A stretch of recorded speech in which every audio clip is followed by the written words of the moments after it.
administration, as Democrats have put him in the crosshairs of another hyperbolic false narrative perpetrated to gain political advantage. I hope we can stick to the facts in this hearing today. One fact that needs to be highlighted to refute one part of the false narrative is that the Postmaster General was not appointed by President Trump.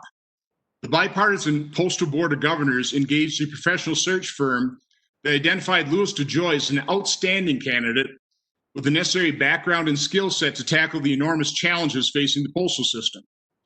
The bipartisan governors then unanimously, again, let me repeat that, they unanimously approved his appointment as Postmaster General. Mr. DeJoy reports to the board, not the president. Another false narrative that is a failure to provide, another false narrative is that a failure to provide funding to the Postal Service will undermine the election. The Postal Service currently has $15.1 billion in cash on hand, following a better than expected financial performance during the pandemic. Due to a surge in package delivery, rather than being down, the Postal Service's revenue is actually $1.5 billion higher this year than during the same period last year. That said, the long-term financial reality of the postal system is bleak and has been bleak for years. The main reason is that first-class mail volume has declined dramatically with the advent of the internet. Because the postal system is constrained by a host of legislative requirements, it does not have the flexibility a private sector entity would have to deal with the dramatic reduction in the demand for its products. Now, in a perfect world, the postal system would have funded its long-term pension and retiree health care liabilities as they were incurred. Because they didn't, those unfunded liabilities now total $120 billion. Unfortunately, the 2006 Postal Reform Bill did not ensure long-term financial viability. And in its attempt to address the unfunded liability problem, it depleted the postal system of cash and arbitrarily turned long-term liabilities into short-term liabilities on its balance sheet. Subsequent attempts at reform have largely proposed a taxpayer bailout. The cost of these proposals is generally understated based on CBO's 10-year scoring requirement, which misleadingly characterizes a $48.8 billion bailout as only costing $10.7 billion over 10 years. These proposals also lack the full range of structural reforms that will be required to ensure the long-term viability of the system. For years, GAO and Inspector General's reports have recommended reform that at best have only been partially implemented. One of the most costly inefficiencies that have been repeatedly highlighted in these reports is the out-of-control use and payment of overtime. To its credit, this is the reform Postmaster DeJoy began implementing shortly after his appointment. According to an Inspector General report issued the day Postmaster DeJoy was sworn in, the Post Office spent $4 billion in fiscal year 2019 in mail processing and delivery overtime and penalty overtime costs. Those overtime costs represent 45% of the postal system's $8.8 billion loss for last year. It is Postmaster DeJoy's commendable attempt to reduce those excess costs that are now being cynically used to create this false political narrative. According to Democrats, the Postmaster is trying to sabotage the postal system to disenfranchise voters in the upcoming election. Notices that were sent before he was sworn in, meant to inform election officials to factor in normal postal capabilities in setting their ballot deadlines, are being used as evidence of this conspiracy theory. And a willing media is once again happily playing along. On average, the postal system delivered 2.6 billion pieces of non-packaged mail per week in 2019. Because of COVID, the postal system's first-class weekly volume is down 17% this year to date. Even if every voter used mail-in balloting, that would be approximately 150 million pieces of mail, or less than 6% of weekly volume. As long as election officials factor in normal postal delivery capabilities, and in light of the 17% decline in weekly volume, the postal system has more than enough excess capacity to handle mail-in balloting. So again, I want to thank Postmaster General DeJoy for his appearance today, for his service, and I look forward to your testimony. Senator Peters. Well, thank you, Mr. Chairman. Mr. DeJoy, I certainly appreciate you joining us here today. And as you can imagine, we have a lot of questions for you. We are in the middle of an unprecedented pandemic. We're experiencing one of the nation's worst health and economic crises. And now we're facing a mail crisis, and we're just months away from an election where we expect record numbers of Americans to vote by mail. For many communities in Michigan and across the country, the Postal Service has always been a lifeline, especially for the communities where private carriers simply don't deliver. Whether folks are receiving important medications, financial documents, critical home supplies, or simply trying to stay in touch with their loved ones, the Postal Service has always delivered. But Mr. DeJoy, I don't think you have. You have not delivered in this brief tenure so far. For more than 2 centuries, Americans have been able to count on the Postal Service.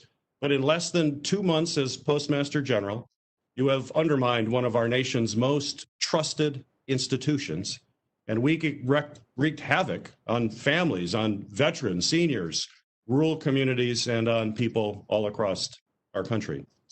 The operational changes you implemented without consulting with your customers or the public have caused significant delays that have hurt people across the nation, delays that come at a time when people depend on reliable service now more than ever.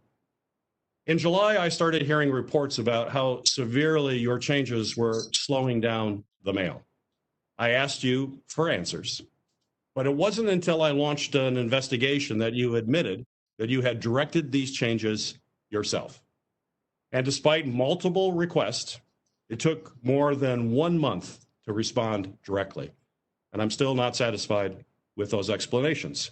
You have brushed off these delays, calling them inevitable, a side effect of your vision for the Postal Service. But let me tell you about the people who are forced to bear the brunt of your decisions. Beth from Ada, Michigan, works for a company that produces educational materials for healthcare workers. Beth's company started seeing serious delivery problems and switched to overnight shipping, which has almost doubled their shipping cost. And between these delays and the pandemic, they have had to lay off multiple employees to help absorb these costs. Mary from Redford said her daughter has been getting her epilepsy medication through the mail, usually in 3 to 4 days. But because of changes you ordered, her latest refill shipped on July 20th, and it took 9 days to be delivered. When Mary's daughter realized the medication wasn't going to arrive on time, she tried to ration what few pills that she had left. And as a result, she suffered seizures and was transported to a hospital. These are just a few of my constituents who have shared their stories as part of my investigation. I have received more than 7,500 reports of delays from people across Michigan and across the country in just 2 weeks. They have written to me about skipping doses of their medication and their small businesses losing customers or having to lay off employees, all because of changes that you directed. Mr. Chairman, I move to enter into the hearing record an update on what my investigation is finding. Without objection. Mr. DeJoy, your decisions have cost Americans their health, their time, their livelihoods, and their peace of mind. I believe you owe them an apology for the harm you have caused, and you all of us, some very clear answers today. The country is anxious about whether the damage you have inflicted so far can be quickly reversed and what other plans you have in store that could further disrupt reliability and timely delivery from the Postal Service. If you plan to continue pursuing these kinds of changes, I think my colleagues and many of our constituents will continue to question whether you are the right person to lead this indispensable institution. Thank you. It is the tradition of this committee to swear in witnesses, so Mr. DeJoy, if you'll raise your right hand. Do you swear that the testimony you will give before this committee will be the truth, the whole truth, and nothing but the truth, so help you God? I do. Thank you. Mr. Louis DeJoy has served as the Postmaster General since June 2020. Prior to his unanimous selection and appointment by the Bipartisan Postal Service Board of Governors, he spent more than 35 years developing and managing a successful nationwide logistics company as chairman and CEO of New Breed Logistics. Beginning in 2014, Mr. DeJoy served as the CEO of XPO Logistics supply chain business in the Americas. After his retirement in 2015, he joined the company's board of directors, where he served until 2018. Mr. DeJoy. Good morning, Chairman, Ranking Member Peters, and members of the committee. Thank you, Chairman Johnson, for calling this hearing. I'm proud to be with you today on behalf of the 630,000 dedicated women and men of the United States Postal Service. On June 15th, I became America's 75th Postmaster General. I did so because I believe the Postal Service plays a tremendously positive role in the lives of the American public and the life of the nation. I also welcome the opportunity to lead this organization because I believe there is an opportunity for the Postal Service to better serve the American public and also to operate in a financially sustainable manner. Congress established the Postal Service to fulfill a public service mission to provide prompt, reliable, and universal postal services to the American public in an efficient and financially sustainable fashion. Our ability to fulfill that mandate in the coming years is at fundamental risk. Changes must be made to ensure our sustainability for the years and decades ahead. Our business model, established by the Congress, requires us to pay our bills through our own efforts. I view it as my personal obligation to put the organization in a position to fulfill that mandate. With action from the Congress and our regulator, and significant effort by the Postal Service, we can achieve this goal. This year, the Postal Service will likely report a loss of more than $9 billion. Without change, our losses will only increase in the years to come. It is vital that Congress enact reform legislation that addresses our unaffordable retirement payments. Most importantly, Congress must allow the Postal Service to integrate our retiree health benefits program with Medicare, which is a common sense practice followed by all businesses that still offer retiree health care. It also must rationalize our pension funding payments. Legislative actions have been discussed and debated for years, but no action has been taken. I urge the Congress to expeditiously enact these reforms. I also urge the Congress to enact legislation that would provide the Postal Service with financial relief to account for the impacts of the COVID-19 pandemic on our financial condition. The Postal Regulatory Commission began a mandated review of our pricing system 4 years ago. It has been 3 years since the Commission concluded that our current system is not working. We urgently require the PRC to do its job and establish a more rational regulatory system for our mail products. Had the Congress and PRC fulfilled their obligations to the American public concerning the Postal Service, I am certain that much of our $80 billion in cumulative losses since 2007 could have been avoided, and that our operational and financial performance would not now be in such jeopardy. The Postal Service must also do its part. We must adapt to the realities of our marketplace, generate more revenue, and control our costs. I believe we can chart a path for our business that accomplishes these goals. In my 67 days as Postmaster General, I have also had the chance to observe the many hidden strengths of the organization and appreciate our critical mission of service to the American public. Despite our deep, long-standing financial problems, there is an incredible strong base to build upon and a tremendous desire of the public for the Postal Service to succeed. As we head into the election season, I want to assure this committee and the American public that the Postal Service is fully capable and committed to delivering the nation's election mail securely and on time. This sacred duty is my #1 priority between now and Election Day. Mr. Chairman, women and men of the Postal Service have demonstrated extraordinary commitment for our mission throughout the COVID-19 pandemic. In every community in America, we continue to work to keep our employees and customers safe as we fulfill our essential role delivering medications, benefit checks, and financial statements the public depends upon. Since the beginning of the pandemic, there has been a public outpouring of support for postal employees as they perform their essential service throughout the nation. This is a well-deserved testament to their dedication. Mr. Chairman, Ranking Member Peters, I look forward to working with you and this committee and our stakeholders to restore the financial health of the United States Postal Service and to improve the way we serve the American public. This concludes my remarks, and I welcome any questions that you and the committee may have. Well, thank you for that opening statement, Mr. Postmaster General. I just want to kind of go through and give you a chance to respond to some of these false narratives. First of all, let's talk about that election notice was sent out by, I believe, the Postal Service's General Counsel. One notice before you became Postmaster General, one notice, I think, after you assumed your duties. Talk about what that notice was about, and from my standpoint, how important it was that the Postal Service does inform election officials of what your basic capabilities are, so they can factor that into their deadlines. Yes, sir. Thank you for the opportunity to speak about this. First, I'd like to emphasize that there has been no changes in any policies with regard to election mail for the 2020 election.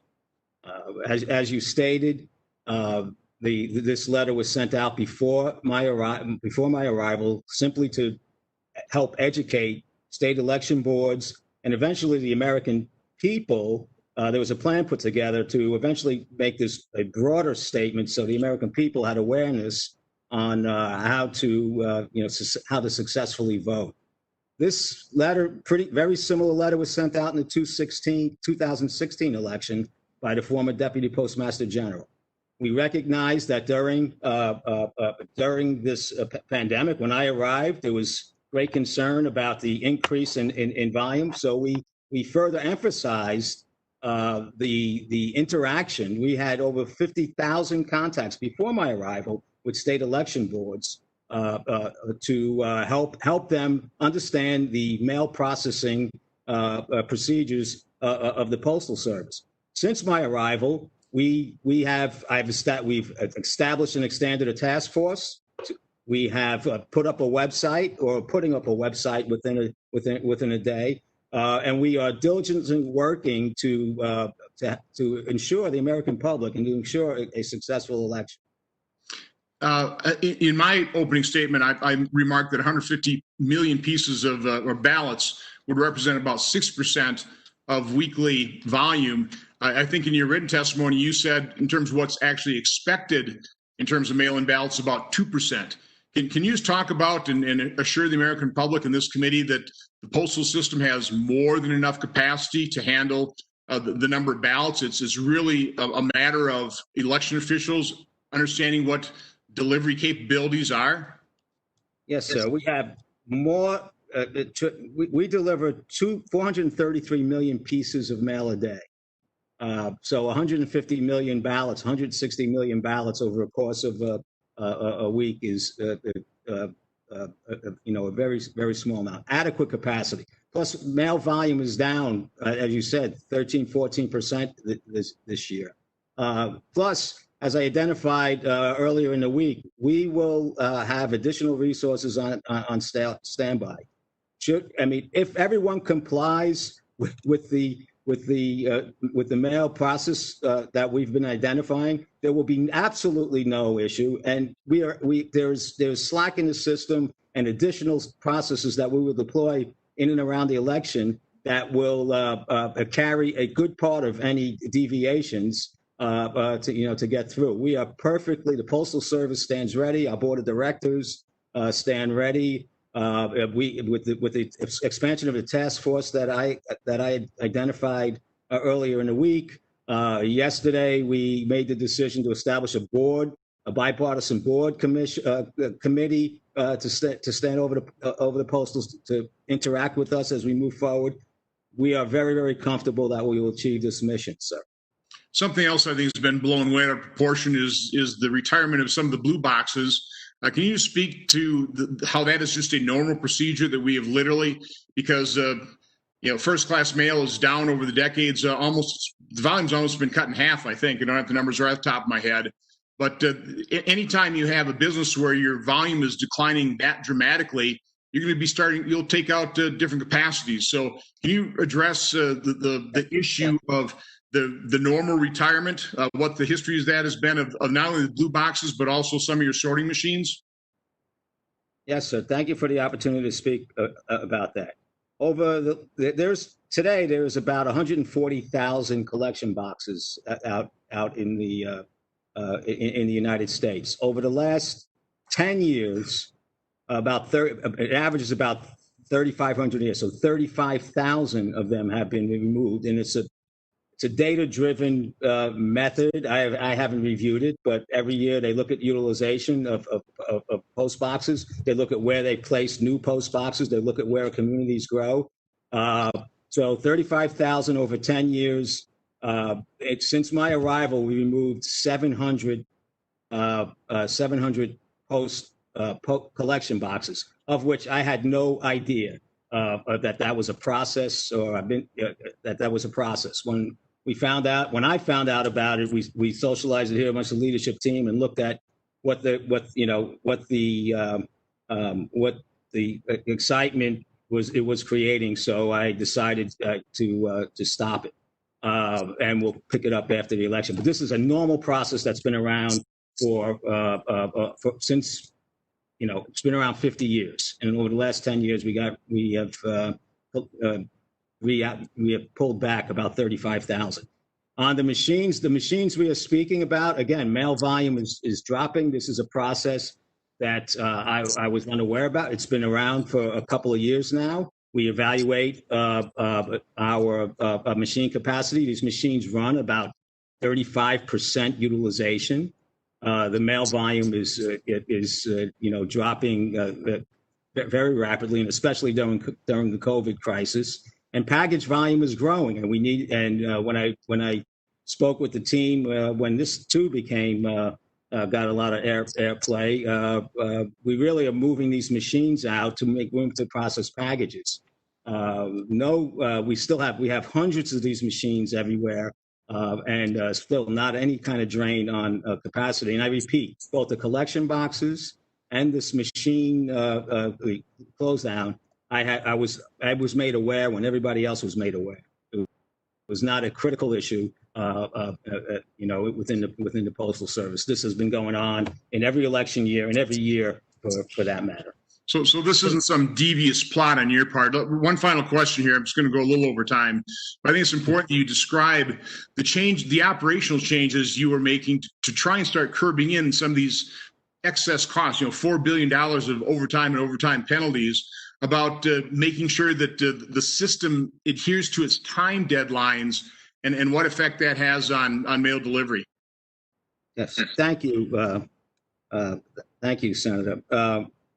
When I arrived, when I was awarded the position, I spent the first 3 weeks, even before I joined here, really studying the organization, trying to get an understanding of what was driving how decisions were made, and what the network looked like, and how the mail moved through the process. I spent hundreds and hundreds of hours before I arrived, and then when I got here, working with the management team. And one of the first big change I embarked upon is how do I get the organization, the management team, the structure to align with what in my analysis, I felt that we had 600,000 people reporting to one person, and other executives doing accessorial types of important but not integrated into the operational activity. So I worked with the management team, both collectively and individually, to look at our functional lines, and we together reorganized the organization to move forward on process improvements, improving service, and garnering new business, new revenue, and costs. So that was the one big change I worked on when I got here. The other change, the day I was sworn in, I received a report from the OIG that spoke about the things that you were talking about: late deliveries, late dispatch, extra trips, and all the time and costs associated around this that approximated $4 billion. We were facing, this was before we had the note, I had $13 billion in cash and $12.5 billion of payments to make in the next 9 months, and no help in sight. We had no help in sight. So I needed to look at a positive impact on cost savings that did not that improve the business. The transportation schedule.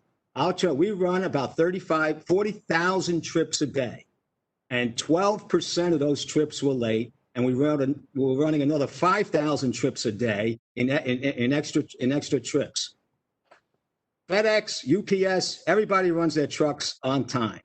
Right? That's what glues the whole network together. Our collection process to our delivery process. If that is not running schedule, and that was not my Louis DeJoy schedule, that was the Postal Service's schedule that was connected to all the delivery points, the 161 million delivery points that we deliver to each day. That had to be on time to get our carriers out on time, to make the deliveries on time so they can get back during the day instead of the night. And that was the number one. The transportation network was the glue that keeps everything together. And I worked with the team we had, many people involved, operating people involved with the team. We had all the area vice presidents involved with this change. And we have I submitted in my my report this chart here, which shows that we went from 88% on time to 97% on time delivery. All that mail that was sitting on docks got advanced. And our late trips dropped from 3,500 a day to 600 a day. Within a week, we made that change. Unfortunately, our production processing within the plants was not fully aligned with this established schedule. So, so we had some delays in the mail, and our recovery process in this should have been a few days, and it's amounted to be a few weeks. But the change that I made was run to our schedule, run to our transportation schedule. I believe we'll get at least $1 billion of savings out of that running forward. And this is the key connectivity to improving our service. Once we get all the mail on those trucks, then 97 to 98% of the mail that we move around the country will be getting to its destination point on time. That was not the case. It was significant, substantially less than that prior to my arrival. Those are the two changes, committee, that I've made since I've been here. Well, thank you, Mr. Postmaster General. I think you should be commended for this type of initiative, not condemned. Senator Peters. Thank you, Mr. Chairman, and Mr. DeJoy, again, thank you for being here today. I just want to start off before asking some questions, just making it very clear that the men and women who work at the Postal Service, who check in every day to do their jobs, do it with professionalism, with integrity, and a passion to move the mail as quickly and as efficiently as possible. When I think of the postal workers, the mail handlers, the letter carriers, they're doing a great job. They are clearly essential workers each and every day. But as we've been going through this issue, and I've talked to many of those folks across my state, they have grown increasingly frustrated with some of the recent policies that have come in place, which they say is nothing that they've seen in the past, and they believe that mail has been piling up in ways that it shouldn't, and it needs to be addressed. But these are management changes. These are policy changes. It's not the men and women who are on the front line doing this work every day. So my question, so Postmaster General DeJoy, you've already heard me in my opening comments talking about the fact that I've received over 7,500 complaints from folks all across Michigan, but really across the country. Folks have sent in their concerns to me. Earlier in my opening statement, I shared some stories of hardships from folks, both Beth and Mary, their challenges in Michigan. So, and I think I heard this in the last answer. You acknowledge that some of the changes that were put in place have delayed the mail, and with the delay in mail, people can sometimes be hurt. Is that true? Senator, first of all, I do recognize the quality capability of the American postal worker. That's one of the reasons that I'm here, is to help, as well as with regard to the Postal Service's key role in serving the American public. Yes, sir, I do recognize that some of these, there's been two changes. The organizational change has had no, I don't believe has any impact on what we've done. The transportation change, getting the compliance with our schedule. Mr. Jordan, let me just jump. I don't want to mean to cut you off, but I'll get into those issues because I want you to elaborate a little bit further. But there have been delays. You'll recognize that. It's clear what we're seeing. Mail's been delayed, and I've spent over a month asking you to provide some documentation kind of in my oversight function here in this committee to how you made these decisions, what kind of analysis, what sort of data was put in place, and for that, and how that information impacted some of the changes you have. Your staff has repeatedly not answered those questions, and so certainly that transparency, I think, is unacceptable. What I have uncovered, though, from what little data is made public by the Postal Service, is on-time mail delivery. And I have my chart as well here too, which is from the Eastern Division. This is what you give to your business customers. And if you look at this line here, if it's probably hard to see, but there is a red line which you can see dipping dramatically. There's a flat line along the top of the chart, then it drops. Around July 11th, you start seeing the drop. July 18th, it falls dramatically. So that's a pretty big drop in on-time mail delivery that we are seeing. And I've asked for 3 times since July 17th for records relating to these service changes and how what I'm hearing from our letter carriers and postal workers and what I'm seeing in the chart that you actually post on your website, a significant drop of mail deliveries, and yet I don't get an answer. Will you commit to giving me these documents, which have to be readily available to the Postal Service by this Sunday? Can we get those documents to get a sense of what went into these decisions and what you're seeing in terms of mail delivery? I will meet with our staff and get what documents with regard to this change. But the change, Senator, was to adhere to the transportation schedule. That was the change. I would just, obviously you have all that documented. I'd love to see the documents as to how that was done, the data supporting that. And if I can add, there's two, and certainly there was a slowdown in the mail when our production did not meet the schedule. But also, Senator, our employees are experiencing the COVID pandemic also, and we have a significant issue in employee availability in many parts of the country that are also leading to delays in delivery and mail. Let me turn to your recent announcement that you made this week that you are suspending some of the changes that you had made over the last month. I believe the statement's fairly vague and it raises some additional questions. So I want to just be clear. These would be yes or no, just so we know exactly what was intended by that. Are you suspending your policy eliminating extra trips? Yes or no? No. I did. First of all, the policy was not to eliminate extra trips. It was to mitigate extra trips. Okay, so no to that. We're being told that you're limiting overtime, and this could possibly add to backlogs. Are you limiting overtime, or is that being suspended right now, and people will work overtime if necessary to move the mail out efficiently every single day? Senator, we never eliminated overtime. That's it's been curtailed significantly, is what I understand. It has not been curtailed by me or the leadership team here. Curtailed significantly. It's gone down. It's been limited. Will you commit to since I've been here, we've spent $700 million on overtime. Overtime runs at a 13% rate before I got here, and it runs at a 13% rate now. I did not. If you have a policy, you can submit that to me. I'd appreciate it. Will you commit there will be no post office closures or suspensions before November 3rd? I confirm post office closures was not a directive I gave. That was around before I got here. There's a process to that. When I found out about it, and it had the reaction that we did, I've suspended that till after the election. Well, we've heard about the sorters. You addressed that earlier. Will you be bringing back any mail sorting machines that have been removed since you've become Postmaster General? Will any of those come back? There's no intention to do that. They're not needed, sir. So you will not bring back any processors? They're not needed, sir. Okay. I've got questions about independence and transparency. Prior to implementing the changes that you put forth in the postal system, did you discuss those changes, or are there a potential impact on the November election with the president or anyone at the White House? And remind you, you're under oath. I have never spoken to the president about the Postal Service other than to congratulate me when I accepted the position. Did you speak or discuss any of these changes with Secretary Mnuchin?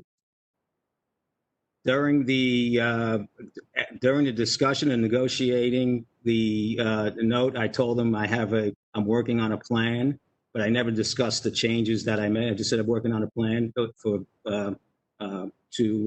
improve service and gain cost efficiencies. But no grave detail other than that was about it. Prior to implementing the changes, did you discuss these changes or their impact on the election with any Trump campaign officials? No, sir. These changes in our total analysis here and going forward, and remember, I'm one new person in the organization with the whole structure around me, an operating structure, an executive team around me that are involved in these decisions. Okay, and moving forward, trying to have any negative impact on the election is an outrageous claim. Just one final one. Mr. Chairman, did you ever discuss any of this with Mark Meadows? Any of these changes that you've done? You've never had discussion since you haven't discussed anything with Mark Meadows. I haven't spoken to Mark Meadows up until maybe last week was the first time I spoke to him in a while. So finally, you will give us your word today under oath that you have not taken any action whatsoever in your capacity as Postmaster General for any political reason or at the suggestion of any administration officials. Sir, I will tell you my first election mail meeting, what I instructed the organization, the whole team around us and out in the field, whatever efforts we will have, double them. I was greatly concerned about all the political noise that we were hearing, and I've had weekly reviews on this since before this all the excitement came out. We are very committed. The board's committed. The postal workers committed. The union leadership is committed to having a successful election, and the insinuation is, quite frankly, outrageous. Just one final thing, Mr. Chairman, just as we get into the election now, there has been concern that I'm hearing from state and local governments about first-class mail. Do you have your word that you're not going to mandate that states send out any ballots using either the more expensive first-class mail, and will you continue the processes and procedures to allow election mail to move as expeditiously as possible and treat it like first class? Yes, sir. We will deploy processes and procedures that advance any election mail, in some cases ahead of first-class mail. You won't charge local governments for the first-class mail. They can continue the process that they've done in the past. I don't get to charge anybody, but no, we're not going to change any. We're not going to change any rates. Great. Thank you for the time. Thank you for the indulgence, Mr. Chairman, for the extra time. Appreciate it. Thanks, Senator Peters. Now, we did allow 7-minute rounds. Both Senator Peters and I went a little over. We're going to adhere to the 7 minutes to other members. The order of questioning will be Senator Portman, Carper, Langford, Hassan, Scott, Rosen, and then Senator Portman. Thank you, Chairman, and thank you and to Senator Peters for holding the hearing. It's very important. It's timely. Obviously, all of us want to see our Postal Service work and work well. And let me just give a shout out to David Janis, who's our letter carrier, and to all the letter carriers and all the postal workers, because I do think particularly during this pandemic, they're more appreciated than ever. And so the men and women who you lead, Mr. DeJoy, please pass along to them our thanks. I like having this hearing now because I think there's been a lot of misinformation out there, and I like getting to the facts. One of the facts I've learned this morning is that you started 67 days ago, and much of what we've been talking about in the media, at least, including the blue boxes and the sorting machines, that happened before you got there, and it was part of a plan. I knew the former Postmaster General. She came up through the ranks, was not a political person at all. And anyway, that's helpful to know that that's what's going on. It's also helpful to know that you were appointed by the Postal Board of Governors and that's a bipartisan group. In fact, we confirmed those people. And it was a unanimous selection. And I guess it's based on your being a logistics expert. And just hearing you This morning, I can tell you got a passion for the logistics side of things. I also know that the long-term financial picture for the post office, postal service is not pretty. And by the way, that's been true for a long, long time. And that's not really something that a Postmaster General can do much about. It requires legislation. Senator Collins, Senator Feinstein have a bill as an example right now that provides for some reforms and some additional funding. Everybody knows it's in trouble. Everybody knows we've got to deal with this issue. And so, although I'm going to ask you some tough questions and others will, really a lot of this comes back onto Congress and not doing its job in terms of the longer term financial picture. But the immediate issue is to be sure that these elections work well. And I appreciate the fact that you said this morning that that's going to be your top priority between now and the election. Every one of us on this panel, I hope, want to be sure that we have the ability to have an election that is well run, where people have their votes counted, and many are going to be using the Postal Service. Let me start, Mr. DeJoy, by just asking you a general question. Do you support absentee voting, and do you support voting by mail generally? I'm going to vote by mail. Yes. I voted by mail for a number of years. The Postal Service will deliver every ballot and process every ballot in time that it receives. Well, I appreciate that. So you do support voting by mail? I do. That's an interest. I think the American public should be able to vote by mail, and the Postal Service will support it. So I guess that's yes. Yeah. Well, look, I mean, the states are going to decide this, not the Congress or not the post office, and many states are going to do it. I mean, in Ohio, we've had absentee voting for a couple decades now. That's no fault, meaning that you don't have to give a reason, and it works quite well. I vote every year by absentee because I don't know where the heck I'm going to be in Washington or in Ohio based on our schedule. So it's worked well, and we also are going to have in Ohio a lot of other ways for people to vote. We're going to be sure that it's easy to vote in Ohio, and it's hard to cheat in Ohio, and I think that's the important thing. There's been a lot of news coverage about the Postal Service sending letters to 46 states, including Ohio and D.C., to let them know they can't guarantee all ballots cast by mail will arrive on time. Is this due to a lack of funding, which is what many are saying, or is it due to state laws on voting and the time it takes to turn around receiving and delivering the ballots? Senator, this was not a change from anything that we have done in previous years.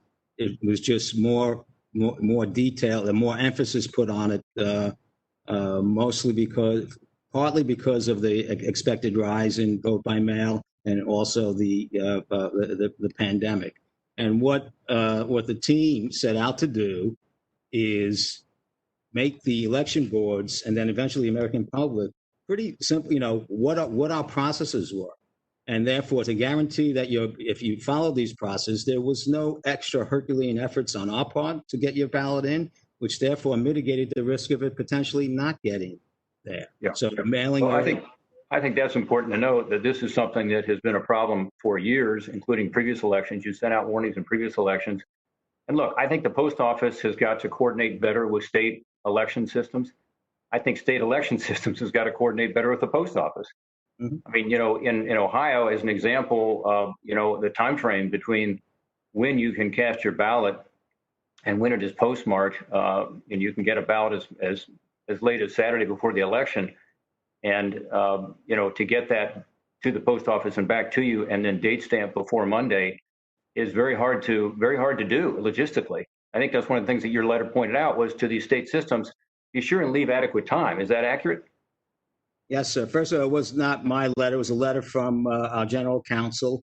But yeah, pointing out all the different variations that we could experience and how fast we could process it. But yes, there are times we get the ballots were sent out the day before the election.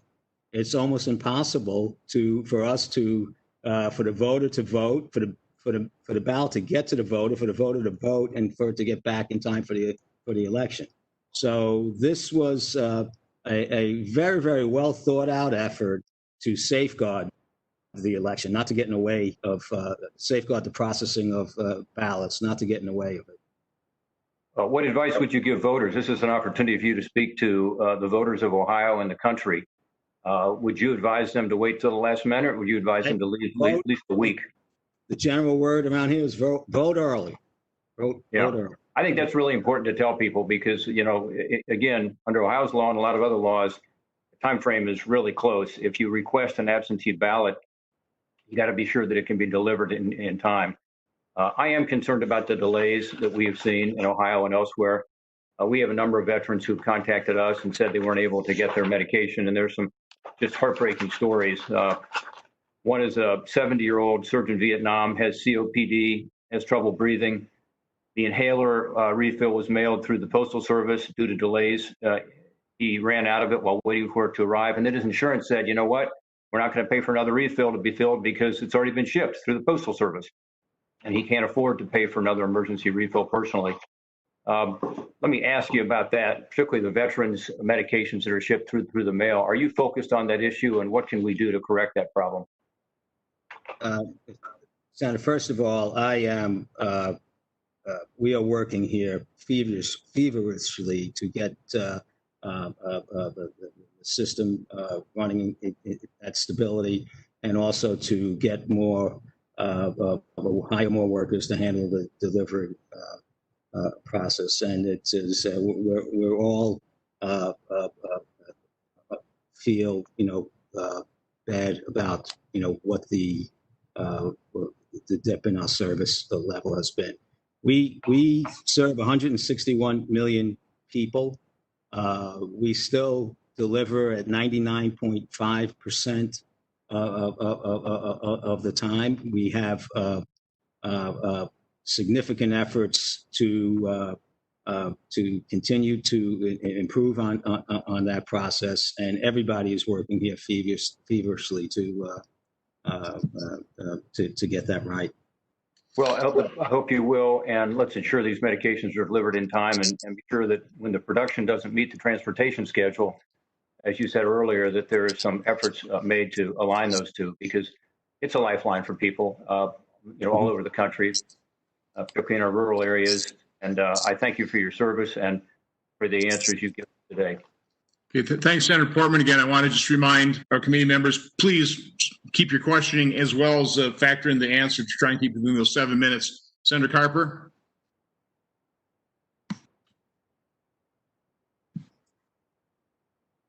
Is Senator Carper there?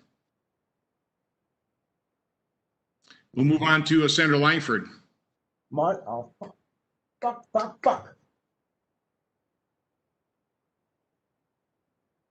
Oh, Mr. Chairman, I think Senator Carper is there. I think he's trying to be able to queue it all up right now.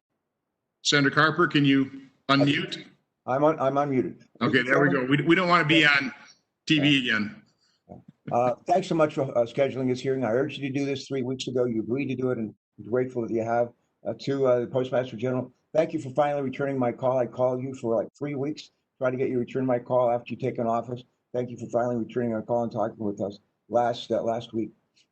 You might be wondering, Mr. DeJoy, why there's some questions, skepticism here. I've seen in my own office on constituent service, we get constituent services report every week. We've seen a steady upgrade and increase in concerns, complaints about postal service. And it's not just my office, it's Senate offices and House offices all over the country. And frankly, they coincided with the time that you took office. Even this morning, I just got a message from Joe Manchin, Senator from West Virginia. Been earlier this week in the Charleston Mail Distribution Center, talking about how all this equipment, sorting equipment, has been taken out. They serve 5 states from out of that place, and so it's not just a little Delaware; it's all over the country.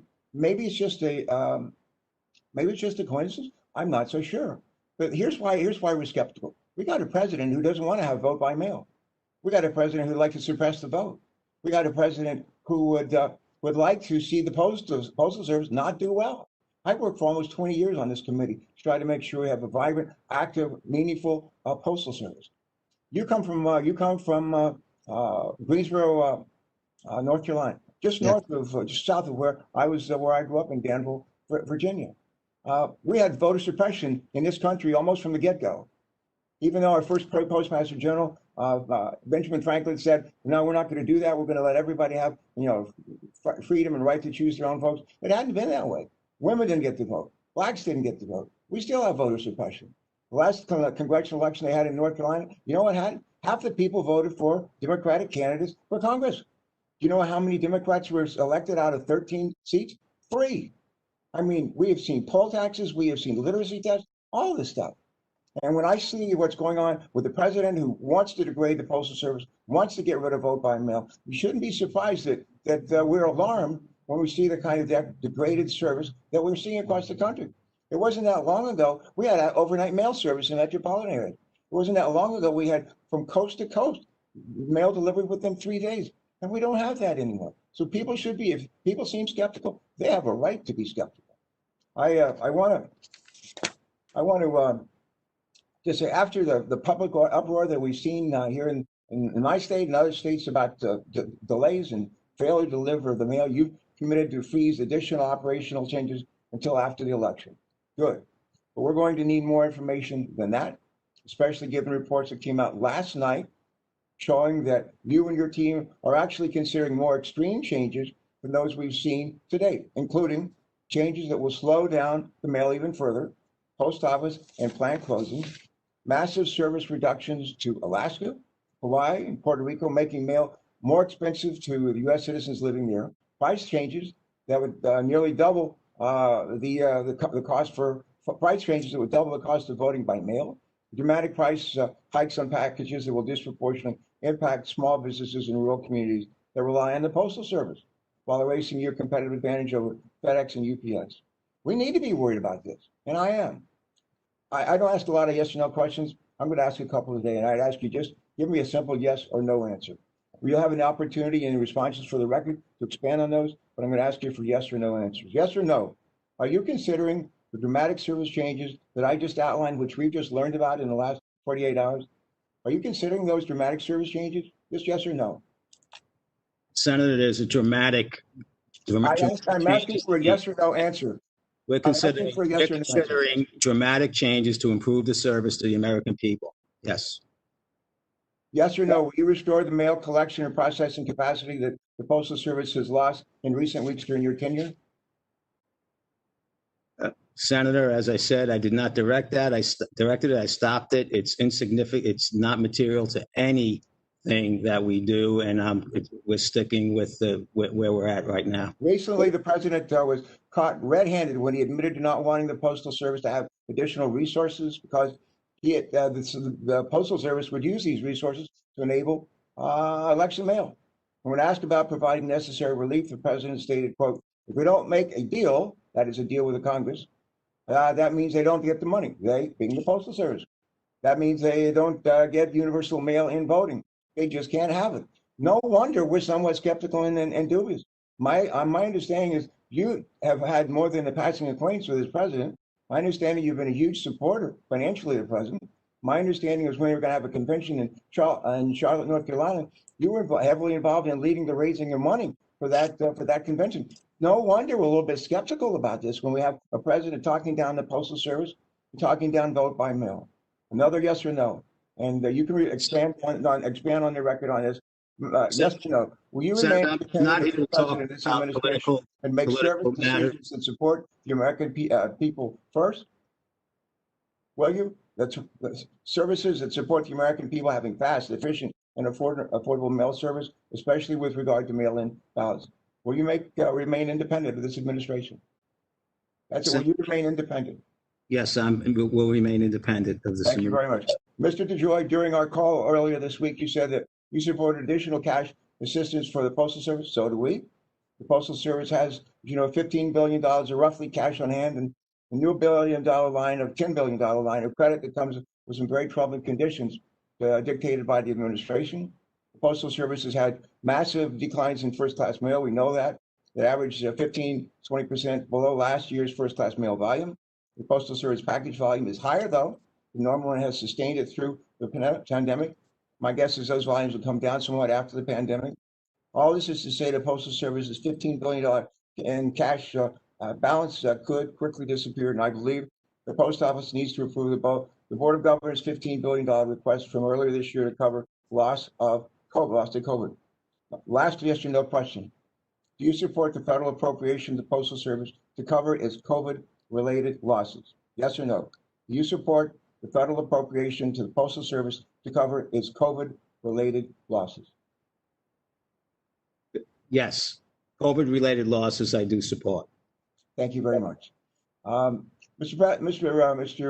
Postmaster General, my family's had a heavy military involvement throughout our lives. I'm a last Vietnam veteran serving in the United States Senate. My mother's youngest brother died in a kamikaze attack in 1944 on his aircraft carrier in the Western Pacific. He gave his life for this country. My grandmother's the Gold Star mother. We have my father's a veteran. I'm a veteran. We have generation after generation of Americans who have been willing to risk their lives, lay down their lives, so we will have the right to vote. We got a lot of people who are sick and are afraid of going out and voting this year because they don't want to stand in lines and come down with a virus that could take their life. This is a serious matter. And I just want you to urge you to work with us, not like be apart from us, not return our calls, work with us as we attack the needs to build the kind of postal service that we can all be proud of. Thanks very much. Senator Langford. Chairman, thank you. Mr. DeJoy, thank you for your service. From what I've heard so far today, apparently the post office never had any issues. There was never any delays. There was never any mail that was late. There were never any financial problems. There was never any challenge to mail-in votings until 65 days ago when you arrived. And then apparently all chaos has broken out in the post office in the last 2 months. But before that, there seemed to be no complaint about the post office ever. So I do want to thank you for your service. I want to thank the men and women that are around the country that do a remarkable job every day. Those folks in the unions, those folks that are taking care of us and getting things out, getting medicine, taking care of first-class mail, taking care of all those things. So I appreciate your service. I appreciate the fact that you have stepped up to be able to help lead an organization that desperately needs some help, that Congress has for 2 decades pounded on postmasters on why they are not doing reforms and why we haven't found more efficiencies. You've stepped into this role and have taken looks like the work from the Inspector General, the work from the Regulatory Commission, and have said, let's start implementing some of these things. And now Congress seems to be shifting from beating up on postmasters for not doing work to now beating up on you for actually doing the work. So I do want to say thanks for stepping up and taking the risk to actually take this on. So I do want to run through several questions. Some of them have not been addressed yet. There was a series of stories that came out and a trending on social media that you were locking up the post boxes in Burbank to prevent people from voting. Were you locking up the boxes in Burbank to keep people from voting? Senator, the stories that I have heard of my ability and the places I'm able to get to in the same day are just remarkable. So no, I'm not locking up any. I would have nothing to do with collection boxes. So you mentioned earlier that it's been 35,000 of the blue boxes that have been retired over the past 10 years. So apparently any blue boxes that have been retired over the past 10 years are your responsibility over the last 65 days. You had mentioned before about some of the blue boxes being retired. Are they still going to be retired between now and the election, or will they be retired in the future?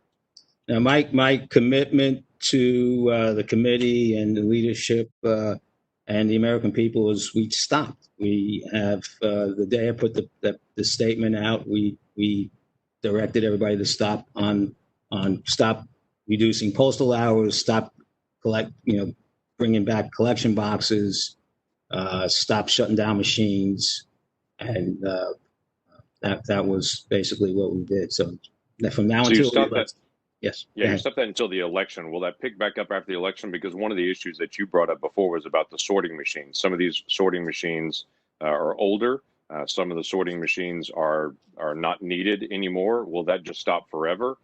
What I'm trying to figure out is, are we still going to work on trying to build in efficiencies in the post office? This has been an issue for a long time to try to get us back into balance. Senator, right now, thank you for the opportunity. Right now, the legislation is that we deliver to 161 million addresses 6 days a week. I'm committed to that. I believe that's a strength of the Postal Service. And that we be self-sustaining. Those are the 2 pieces of legislation that I'm working towards. We are not self-sustained. We have a $10 billion shortfall, and we'll continue to have, over the next 10 years, we'll have a $245 billion shortfall. So we need to, and our management team and our board there is a path that we are planning, okay, with the help of some legislation, with some cost impacts, with some new revenue strategies, and that will help and some pricing freedom from the PRC. We believe we have a plan to do that. But one thing that's not in the plan is not doing anything after the election. It is an ambitious plan because we have $10 billion to bridge. Now, the plan has not been finalized. We have hundreds of initiatives we look like take the Alaska bypass plan, the discussion. That's an item on the table. That's an unfunded mandate. It costs us like $500 million a year. And if I'm not saying what I asked for is all the unfunded mandates, right? That's a way for us to get healthy, pay something for the unfunded mandates. If we just throw $25 billion at us this year and we don't do anything, we'll be back in 2 years. Then maybe we should change the legislation and not make us be self-sustaining. But as a leadership team and a board, that's what our mission is, to be self-sustaining and deliver at a high level of precision. And I'm committed to both. And I think both can be done with a little help from the Congress and from the Postal Regulatory Commission. Well, Congress has been unwilling to be able to act on this for a very long time. It's been over a decade. Congress has discussed any kind of reforms in the post office, but it always seems to boil down to, will that change distribution areas that may or may not be needed in a state that I live in, or will it change any other post office structure that I'm familiar with? And if it changes my area, then I want to be able to block it. And so it has been a great challenge. I've also heard from multiple folks saying the post office has now so severely cut that they can't meet the capacity to actually get ballots out. And folks in rural areas and folks in urban areas, will they be able to get ballots out? I've seen your letter. That was the same as the letter in 2016 the post office sent out saying, hey, be advised, states, you need to send things out early. That's helpful.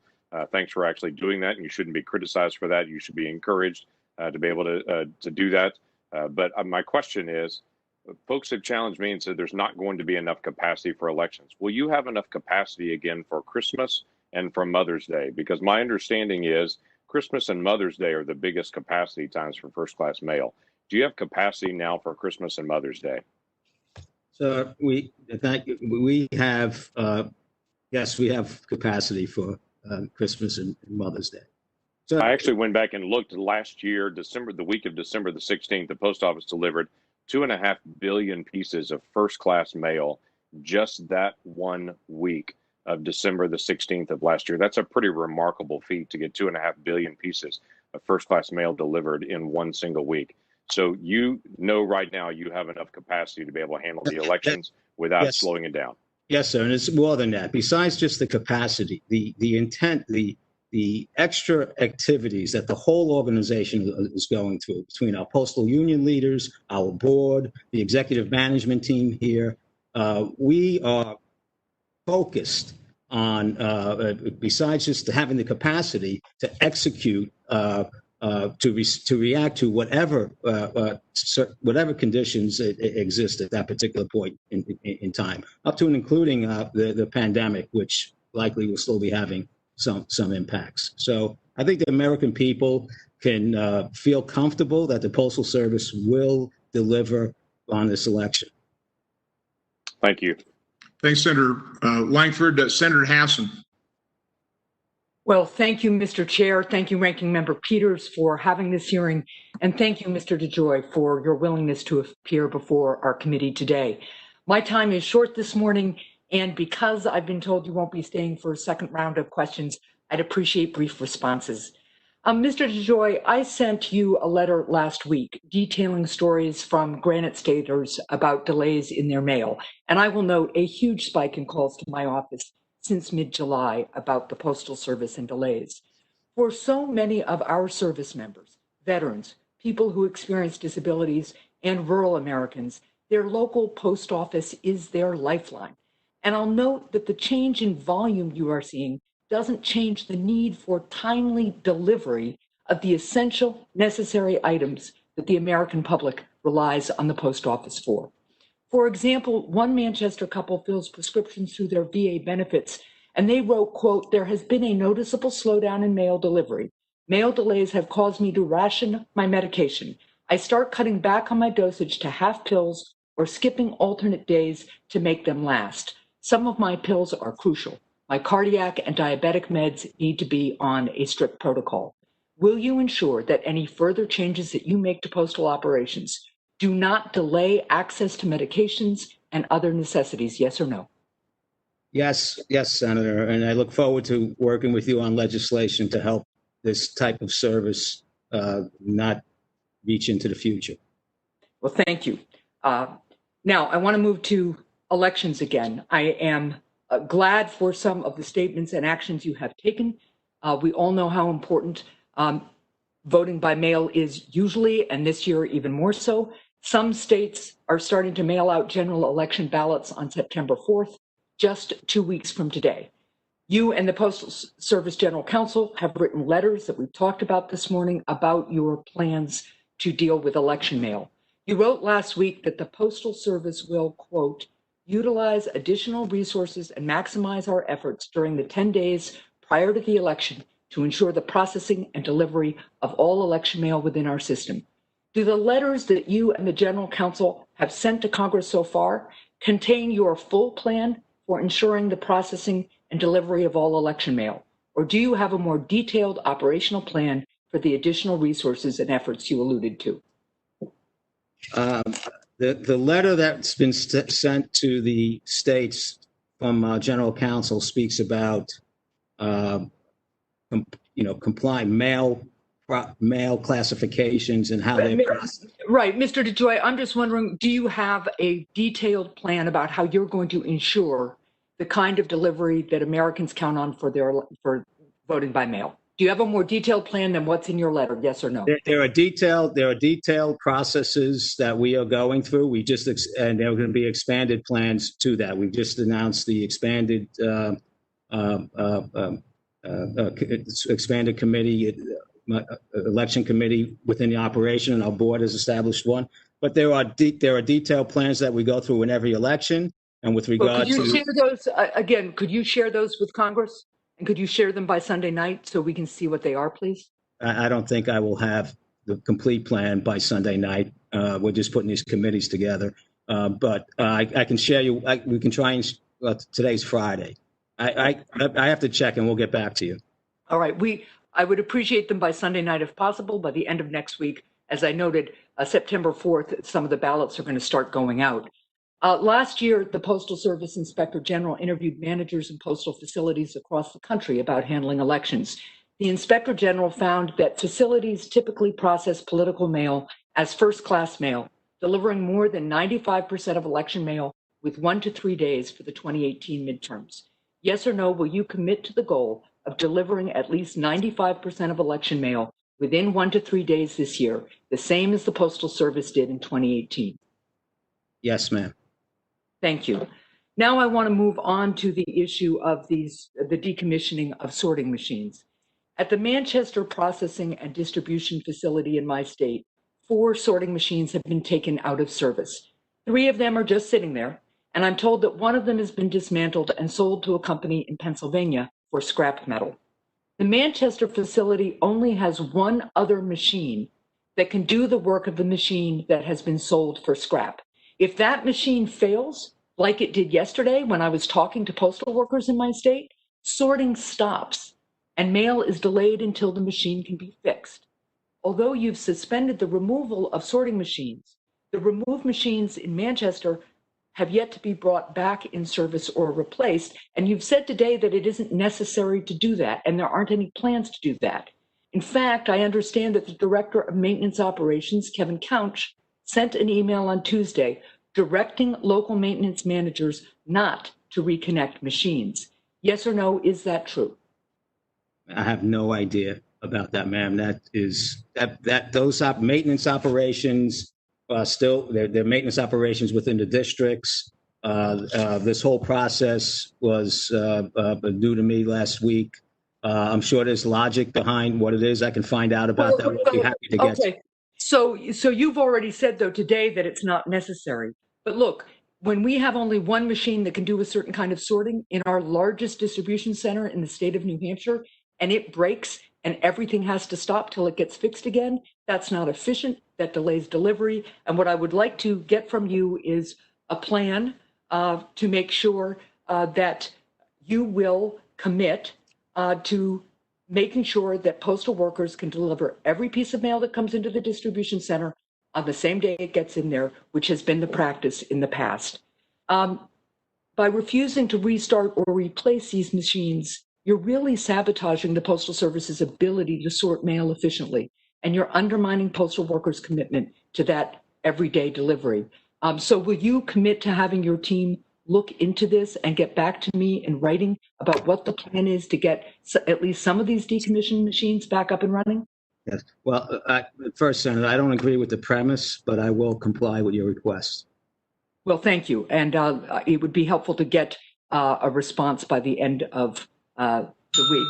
And finally, I will just, because I see that I am running out of time, I will ask a question for the record because there are growing concerns that postal workers are being retaliated against when they speak to their members of Congress or to the press about some of the shortages that they are seeing, or some of the delays they're seeing, some of the sabotage and undermining of timely delivery that they are seeing. And I want to make sure that postal workers who are speaking to protect the interests of the American public that they serve with such diligence are not retaliated against for doing so. Can I have your commitment today that they will not be retaliated against for doing so? Yes, ma'am. Thank you. And thank you, Mr. Chair. Senator Scott. Sure. Thank you, Chairman Johnson, for holding this hearing today. Thank you, Postmaster General DeJoy, for being here. In Florida, we've had vote by mail for a long time, and it's worked really well. And I think the post office in Florida has done a great job in making sure it's worked. I've had 3 elections, and everyone, they've worked hard to make it happen. Mr. DeJoy, can you just talk about why you're uniquely qualified and what background you bring to being Postmaster General, and why you were picked by the board of the Postal Service?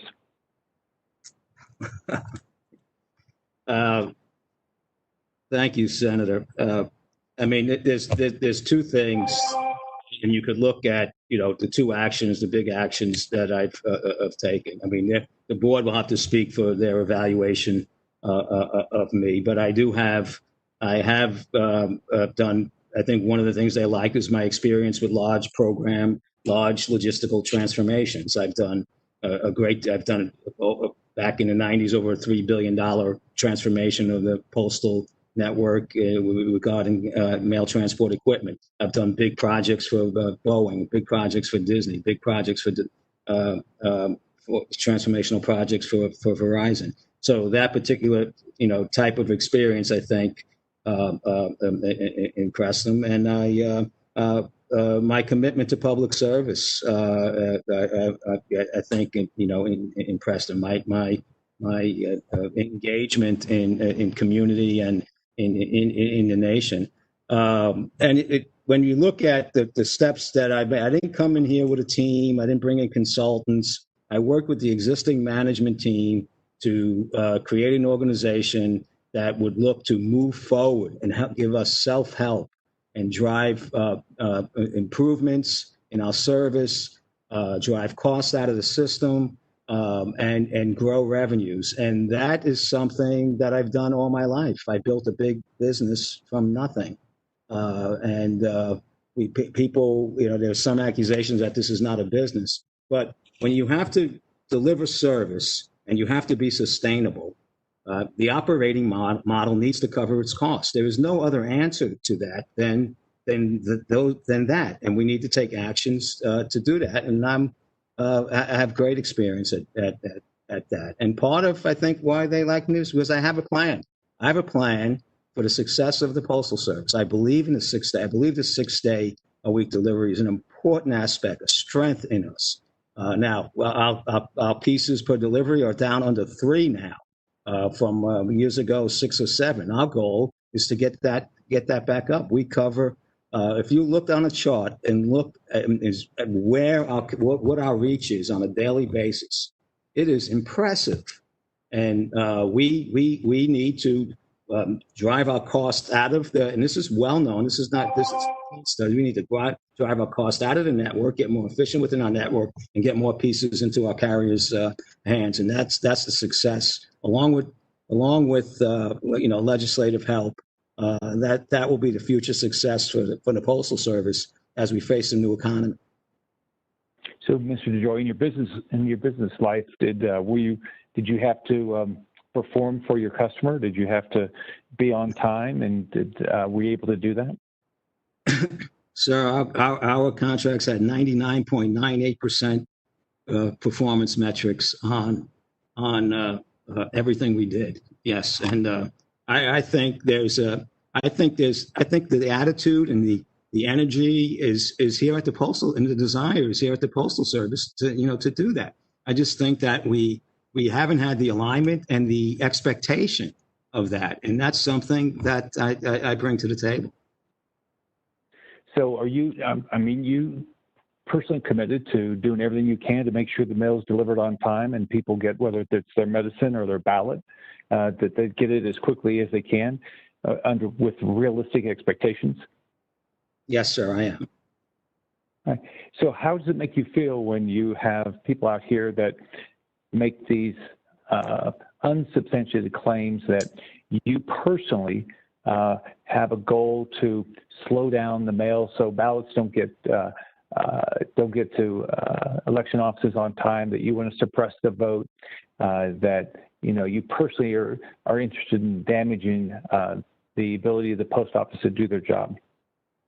Sir, that does not deter me at all. And I am unbelievably proud and humbled by the number of positive comments I get from employees, the management team, and the people from around America on my initiatives. It is really a farce to believe that we can sit here and do nothing. Yep. Do you feel like you need a massive federal bailout to be able to deliver the mail on Election Day? No, I do not need a massive. I don't need anything to deliver a mail on election night. But we do need legislative reform. We do need the freedom from the change in the PRC regulation, and we do need to be reimbursed for our costs. When you look at during the COVID.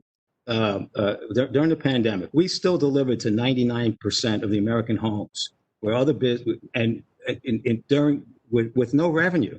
The American postal worker was out there. This organization continued to perform, and this is why we have such high ratings. Well, our revenues were down. Other organizations would have stopped going into some of these rural areas and so forth.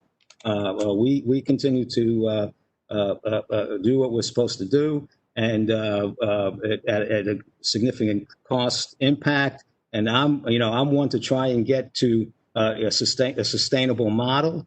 But in this case, I believe we deserve some compensation for it. Well, one thing I think a lot of us would like to be able to do, if we're going to provide more funding to the post office, that I'd like to work with you and others to find out what are the things that we ought to do to make the changes necessary to make sure that you can do your job in the future. So I appreciate any information you could provide that would allow us to do that. And I just want to thank you for your commitment. I want to thank all the people that work at the post office. They work hard. But I appreciate your background, your commitment to excellence, and I hope you can do the same thing over time at the post office. Thank you, Chairman Johnson. Thanks, Senator Scott. Senator Rosen. Thank you, Chairman Johnson, for holding this meeting here today. And thank you, Mr. DeJoy, for making yourself available.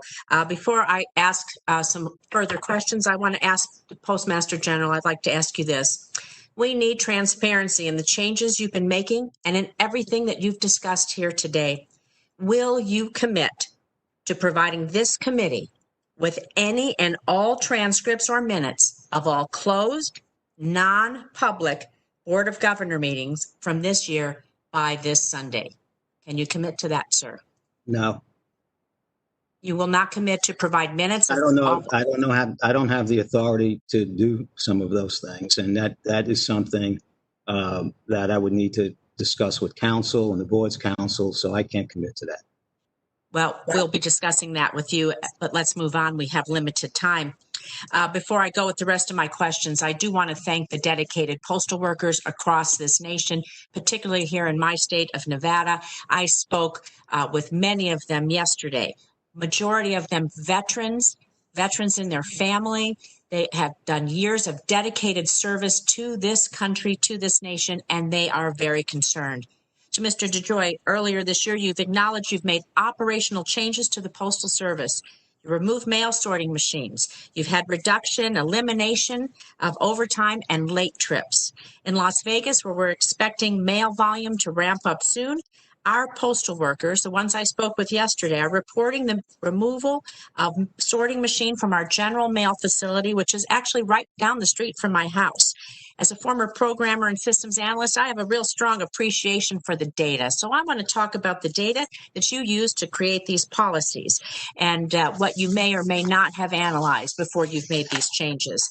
During the pandemic, health officials, we've directed older Americans to stay at home for their own safety. That means for our seniors in Nevada and across the country, Postal Service is the only way they're going to receive their critical items. Life-saving prescription, household supplies, Social Security checks.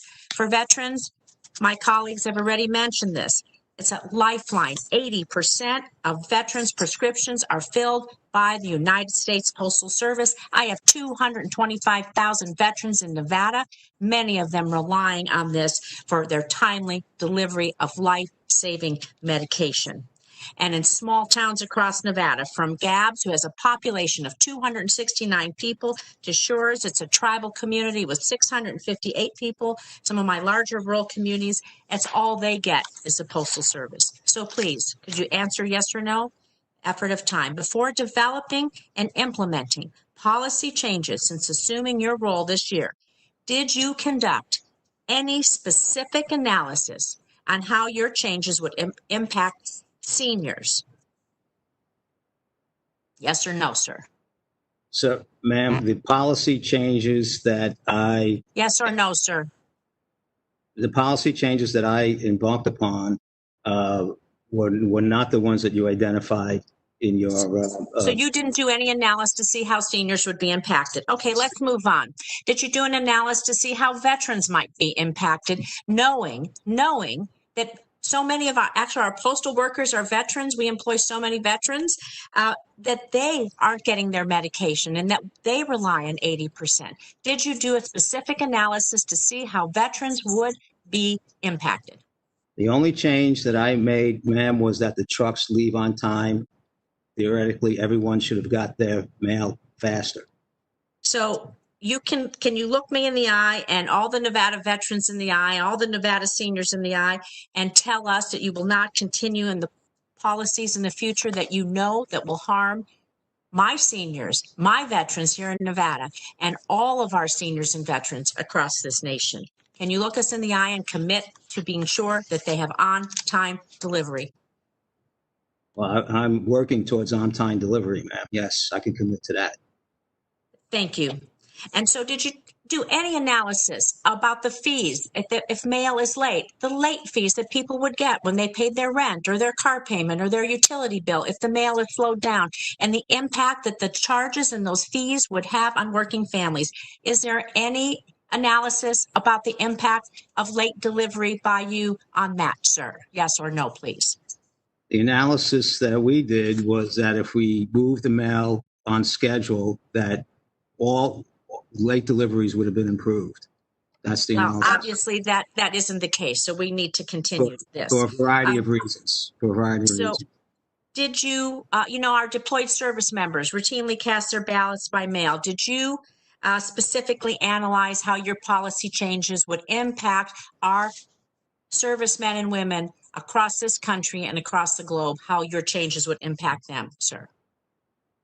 Senator, the analysis we did would show that we would improve service to every constituent So that's great. So can you provide me by this Sunday, if I understand you correctly, you have an analysis that will show that this should have improved it, although we are finding out through thousands and thousands of contacts to our office, to our connections, that it has not been the case. So this is frankly unacceptable, and I would like to see the analysis that this was based on to our offices by this Sunday. Can you commit to that, sir? No, ma'am. Can you commit to providing it to us at all, sir? I will get back to you on that. You cannot commit to providing the American people the analysis that you use to base your decisions on about their very important medications, their Social Security checks, and all the other things. You won't commit to the American people to be transparent? Senator, I will go back and get the truck schedule, the analysis that designed the truck schedule that I directed Can you commit to transparency, sir? That's all I'm asking. Very transparent. Then Yes, that means that you would provide us your analysis. If you're transparent, then ergo, that means you will provide us the data that you use to base these important decisions that impact people's lives. I want you to look in the camera. There are millions of people watching who are impacted every day by what you do. And please understand that. And so I want you to commit to the American people to transparency and provide us with the data that has been used to create these decisions. Ma'am, I do not accept the premise, and I will provide you with the transportation schedule that I directed the organization to adhere to. Yes, I will do that. Well, we appreciate that. I look forward to seeing that. I look forward to having future discussions with you. Thank you. My time is up. Is Senator Paul available? Yes. Do you have me? Senator Paul, yep, we can hear you. All right. Thank you, Mr. DeJoy, for your testimony, and thank you for taking what sounds like an often thankless job full of partisan rancor.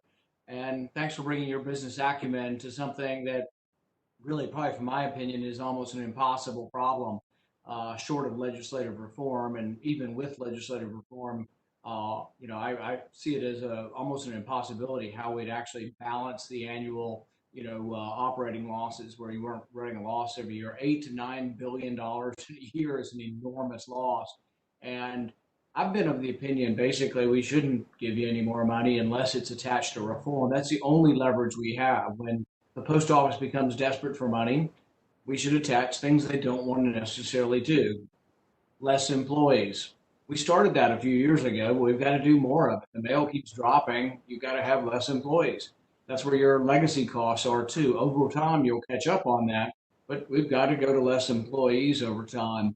We also need to look at the easiest way to continue personalized service to each person individually at their house would be to do it less frequently.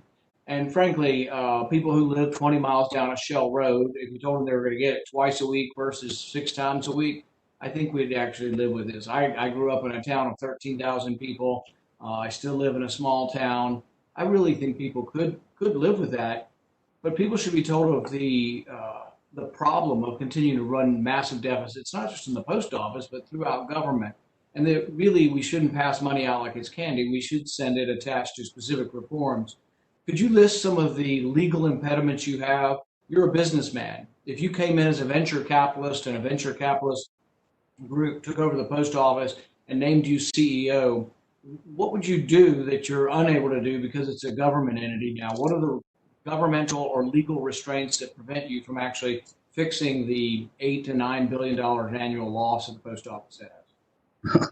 Well, thank you, Senator, for the opportunity to address that.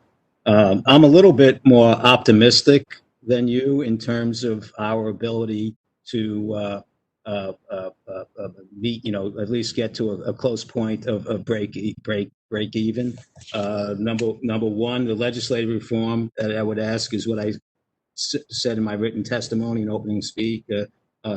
opening remarks on integration of Medicaid and reform, pension reform.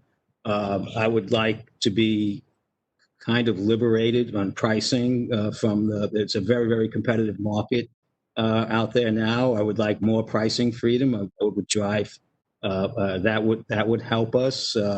I would like some of our unfunded mandates addressed with. And then within the organization, I would be able, without as much fanfare, to do a simple thing like, say, adhere to our schedules, right? And if we adhere to our schedules, that will improve performance. In transition, there should be there would be an issue, but and we're seeing that recover right now. And once we get mail and packages moving at 97% on with trucks that are moving at 97% on time, and we're driving costs out of the system by doing that. That's what I would do in my own business. And in my own business, I would grab new business revenue generating ideas, which we have here, that will drive billions of dollars of contribution to the cost to serve the American people. So we are in the beginning of having a plan. I'm an optimist about trying to pull this off. I won't ask you your opinion on going from 6 days to 5 days, because that's really the job of Congress. But that's estimated to save $1 billion, $1.5 billion. And I think at the very least you have to do it. That could be a one-sentence bill that saves $1.5 billion over there and puts us on a better footing. I think you could go further and instead of assessing people more of a postal charge if they live 20 miles down a dirt road, simply just have less frequent delivery. And I think that alone would be tolerable. They'd still have personal service, but it would be less frequent. And I think you could make up for a large amount of your shortfall if you went actually below 5 days for some very rural areas. It's been contested, or it's been said that some of your competitors you use the post office for the last mile delivery, and that we don't charge them an adequate amount. They're sort of using the post office, the subsidized last mile delivery. Is that a problem? Do we charge your competitors enough when they get a package shipped to an area and then they use the post office for the last mile? Is that competitively bid? Do you think that's a problem? Should we do anything to fix that? So Senator, if I may, when I first came here, when I first got this assignment, that was an obvious thing to me. Cut back 5 days. 4 days, whatever. And as I've worked through the process and researched and studied the organization, I think the 6-day delivery, the connection that the postal letter carrier has with the American people, that gives us this highly trusted brand, and where the economy is going in the future, I think that is probably our biggest strength to capitalize on. We talk about $1.5 billion to take a day away. I'm sitting here on a transportation schedule change that could get us $2 or $3 billion, all right, and improve service and improve the connection to the American people. So there are lots of. I'll believe that when I see it. I don't doubt you, but I do doubt government and the post office history. So, what about the last mile delivery by your competitors? Are we getting a market rate from them? We are studying the So I don't believe, my general view. I've been here 60 days and I've looked at that. We make broad-based deals across the whole country that deal with average rates. There are areas that we could push them up, and we're studying that. I don't believe that on the surface it's not the it's reasonable business gaps that may exist is how I describe it. All right. Well, thanks for trying to fix sort of a perhaps unfixable problem, and hang in there. And just the partisan barbs, hopefully they will be portrayed for what they are, partisan barbs that really aren't trying to fix anything, but they're just doing electoral politics by way of attacking you. So I apologize for that from my colleagues across the aisle, and wish you the best. Thanks. Thank you, sir. Thanks, Senator Paul. Senator Romney, are you there? Yes, I am. Can you hear me, Mr. Chairman? Loud and clear. Go ahead. Good, thank you. Look, I want to begin by expressing my appreciation to the thousands upon thousands of letter carriers. And I also want to note as well that the postal workers have made our vote by mail system in Utah a reliable and very successful system, I think, for the entire nation. Mr. DeJoy, assuming as I do that you've been truthful in your testimony today, I can imagine how frustrating it is to be accused of political motives in your management responsibility. At the same time, of course, you can surely understand that there have been pretty good reasons for people to think that you or your colleagues are purposely acting to suppress voting, or that you're going to purposely prevent ballots from being counted. And any surprise at such concerns has to be tempered by the fact that the president has made repeated claims that mail-in voting will be fraudulent, and that he doesn't want to get more money to the post office because without more money, you can't have universal mail-in voting. Putting that aside, let me note that a great deal has been made of the fact that you contributed to President Trump's campaign. I would note that you also generously contributed to my campaign. So some people would say that you've contributed to both sides. Let me turn then and just note. Let me note that like others today, I state the obvious when I say that reliable, valid voting is essential to democracy here, and of course to other places around the world. And particularly with COVID still raging, the mail is essential to our voting system and therefore to democracy. Can you do you have a high degree of confidence that virtually all the ballots that would be mailed, let's say 7 days before an election, would actually be able to be received and counted? I mean, if people vote within 7 days of an election, are they highly confident? Are you highly confident that those ballots would then be received? Extremely highly confident. We will scour every plant the day, each night leading up to election day. Very, very confident. I very much appreciate that. That is a commitment. I hope the American people, as they see news reports of this hearing and of others that are going to come in the House, will underscore the fact that if they get their ballots in at least 7 days before an election, and probably even closer to the election than that, but that the person who's running the post office is saying he is highly confident those ballots will be received by the various clerks in a timely way. That's key to us. On a separate topic, you mentioned that there are delays in the system, and that's of course to be expected. Are there greater delays in certain areas than others? So, for instance, are delays greater in rural areas than they are in the rest of the country? Now, Senator, there's I think more urban areas where the coronavirus, the intimidation of the coronavirus, which scares our work, employee availability average has dropped across the nation about 4%. But when you can go into some of these, what I would say, hot spots, Philadelphia, Detroit, they're as much as 25%.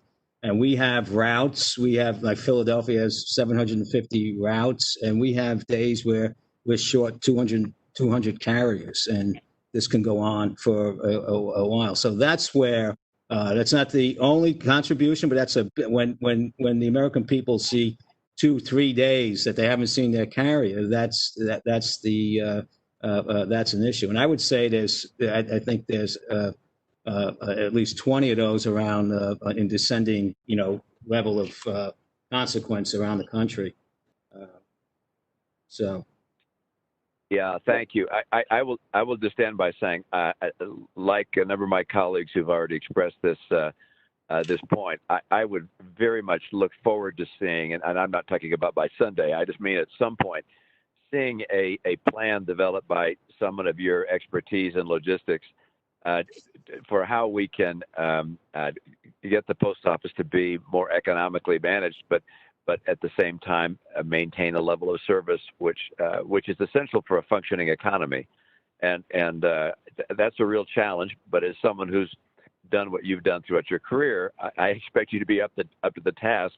And like Senator Paul, I am anxious for there to be a recognition on the part of Congress that for us to demand certain service levels may require us to make legislative changes. So please feel welcome in our committee or in the House for letting us know what we need to do to make sure that you can do the job that we've asked you to do. Thank you, Mr. DeJoy. Appreciate your service.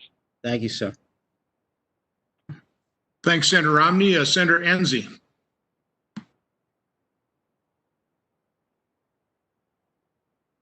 really appreciate you, Chairman Johnson, for holding this hearing. And I especially appreciate the Postmaster General coming to this hearing, knowing what kind of a target he will be.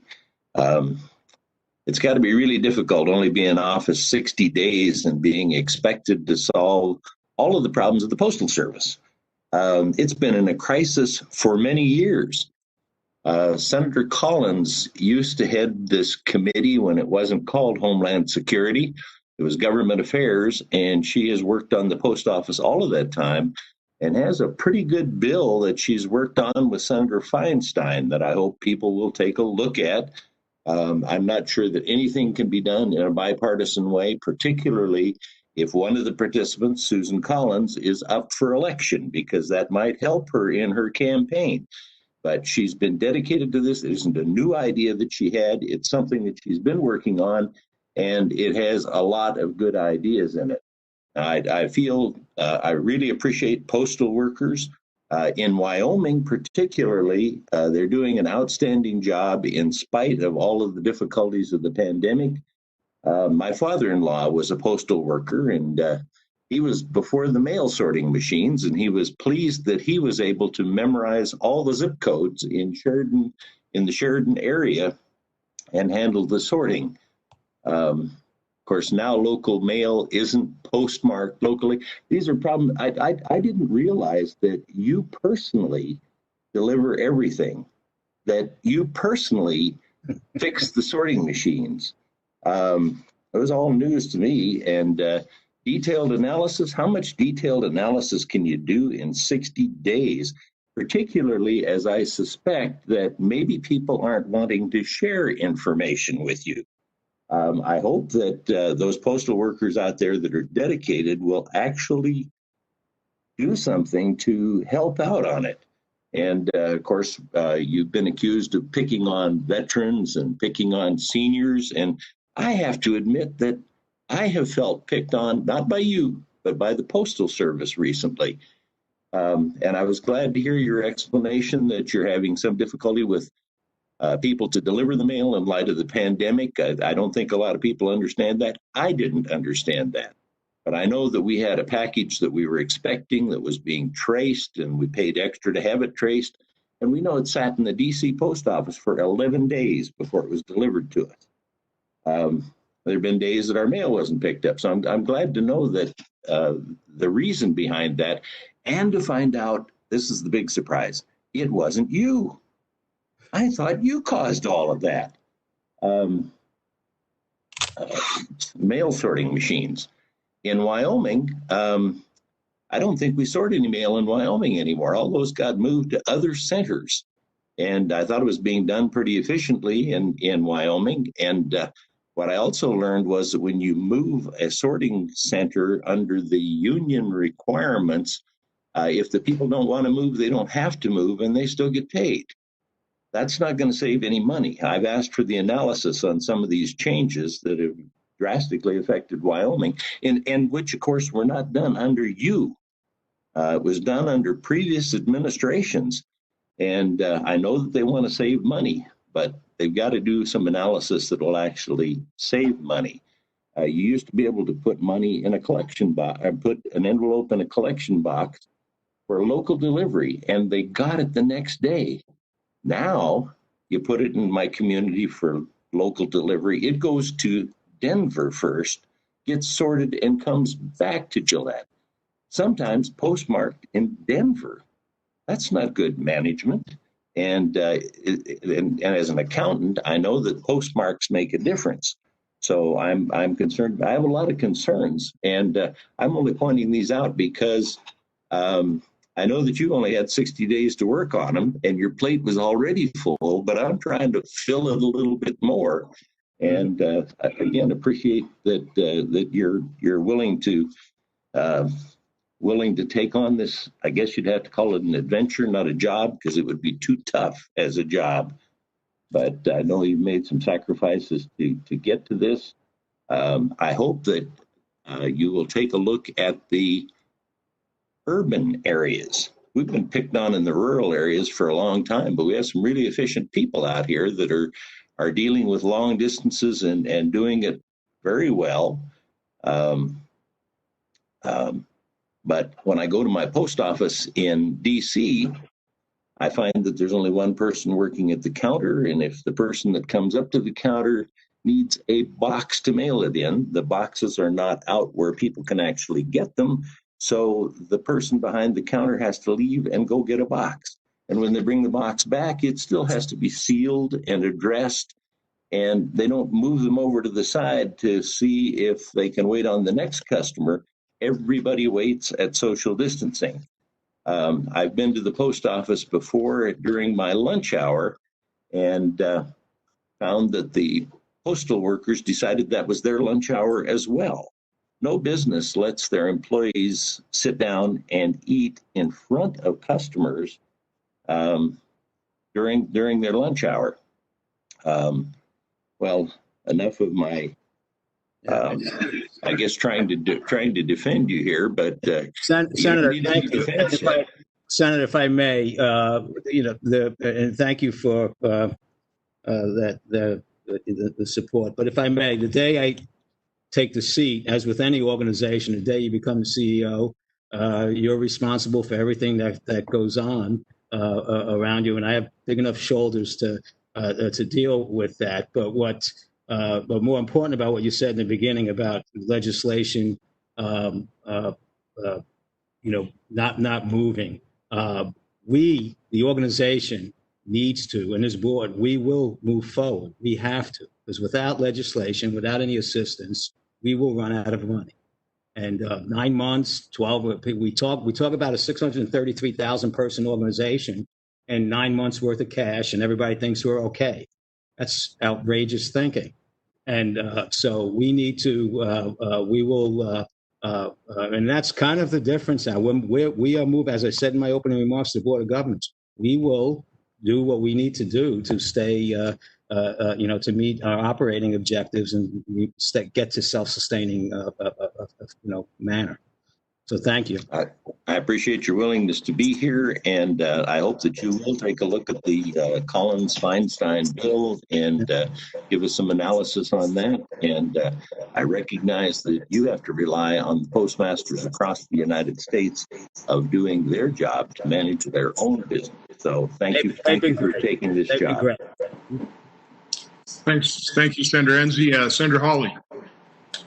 Thank you, Mr. Chairman. Thank you, Mr. DeJoy, for being here. Let me see if I can ask a few questions to get started that will maybe help clear out some of this misinformation that we have heard repeated over and over and over again in the media, and some of it echoed today. Just to be clear, will USPS have enough cash on hand to support operating expenses through the November election? Yes, sir. Has the Postal Service seen an increase actually in total operating revenues in the most recently reported quarter relative to last year? Yes, sir. Small, but yes. Has the Postal Service seen its overall cash on hand position increase since the start of the pandemic in March to a level of approximately 15 billion? Is that right? Somewhere between 14 and 15 billion. Yes. So if I've understood your testimony correctly today, what I've heard you say and also what I've read in your written testimony, your testimony to us is that the Postal Service has the wherewithal, it has the resources, it has what it needs in order to deliver the mail safely and on time through the November election. Just to be clear about that, is that right? So yes, Senator. Two separate things, though. To deliver on the election and cash to operate the business in the future are two separate things. But yes, we have plenty of cash to operate for the election. Yeah, no, just on that second point, since you bring it up, what's your estimate of the amount of additional assistance that you require as you look toward the future, past November and into the months and years to come? I think we have had, the biggest thing we need is legislative reform and the PRC to decide. But I estimated about $10 billion. We estimate about $10 billion cost on the COVID expense side. And what I would like to see is the note that we have negotiated with Treasury be used to get long-term financing to buy new vehicles. Can I just ask you about that since you bring up the note from Treasury? So the CARES Act authorized $10 billion in borrowing authority. I understand that you reached USPS and the Treasury Department came to an agreement late last month in principle over what that would be, what that would look like. Can you give us a sense of when this $10 billion that was authorized, it's a loan, when this is likely to be made available to you, what you see its utility as? Just give us an update on where that stands. So we have terms of agreement, and all we would need to do is when we request it, get a final document on it. But the terms have been agreed. I mean, the issue here with borrowing money is you need to know how you're going to pay it back. And at this particular point, we're evaluating that, but it is available to us pretty quickly. And what do you anticipate using it for in the near term, assuming that you do avail yourselves of it? There's pretty specific limitation. I cannot use it for capital, but I can use it to cover operating costs that are closely associated with COVID, and we can identify that pretty easily. Now, you said just a second ago when you first introduced the topic of the loan, you said that you would like additional authority to perhaps use the loan toward vehicles or as collateral for vehicles. Can you say more about that? Yeah, so we have, you probably know, we have many 30-year-old vehicles and that we're desperately in need of new vehicles. The loan is not for capital. I would like to see the term extended and used as a capital type equipment loan to buy vehicles and other types of modernization efforts that we have. But longer term than 5 years. Very good. And so that is part of the additional legislative reforms or authorizations you seek. Am I understanding you correctly? Yes, sir. And got it. Go ahead. They've already been passed in a committee a couple of years ago, what we're looking for. Right. Understood. Let's come back to some of the reforms that you had recently implemented. To what degree were any of the changes that you implemented over the summer a response to the OIG's recent findings? I consider the OIG's recent findings, as we were doing our own analytics, I thought they were, for somebody new coming in, I thought they were a remarkable gift in terms of just laying out two things with that. The system was out of balance. The transportation system, 40,000 trucks a day were running. Once you get below 90%, you can't depend on anything, right? So that was, and then there was a cost skip. So both things, when I came in here, looking at where the organization was headed financially, and what was the thing we could balance around that getting that transportation network aligned, which we will do, and saving $1 billion, $1.5 billion to $2 billion, which we can reach for, was a Christmas present. I was elated. Very good.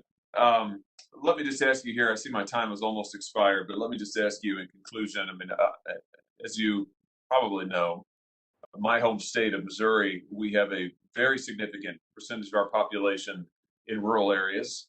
It's the part of the state that I'm from, where I grew up. It is absolutely vital to me that any postal service reform going forward continue to preserve the network of rural delivery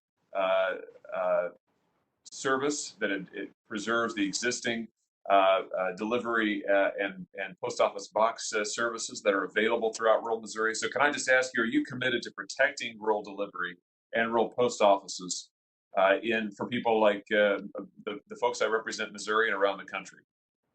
So we have an unbelievable asset in our letter carriers reaching every American each day.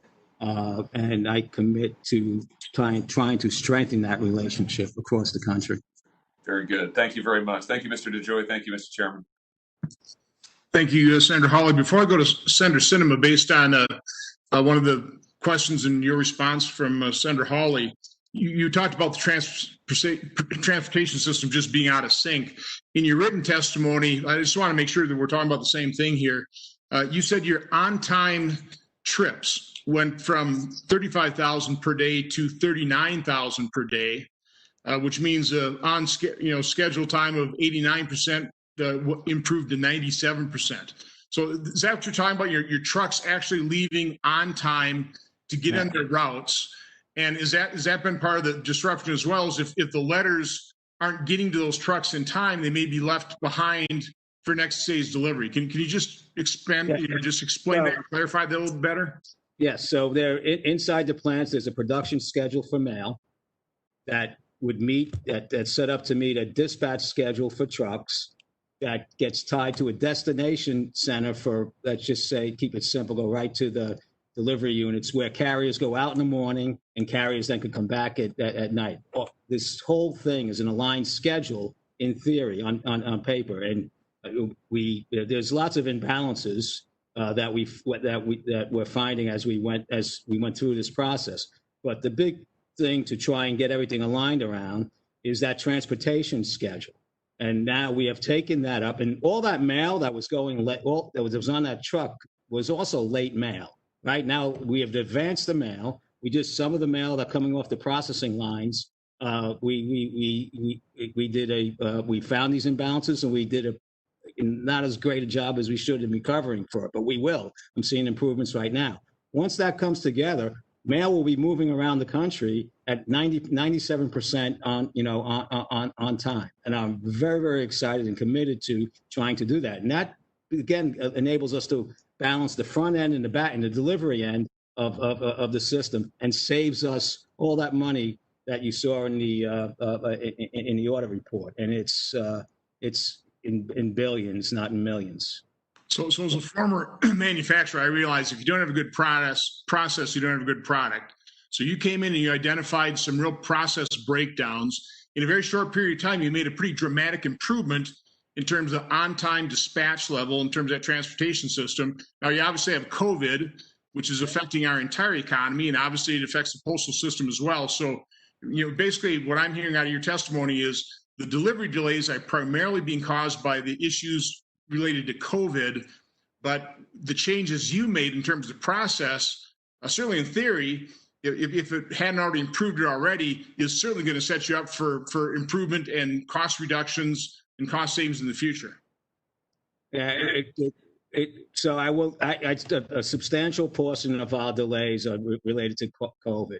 I won't go as far as to not say that we had maybe a 4 or 5% hit on our service level for delayed all sorts of mail, marketing mail, everything, because it got stuck on a dock, and we're drastically bringing that down.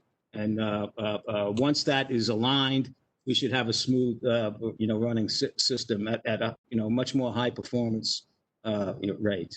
Okay, so some disruptions do the change, but again, those changes are necessary to drive cost savings and improvement in the future. This is very doable. So FedEx and UPS do it. Okay, great. Senator Sinema.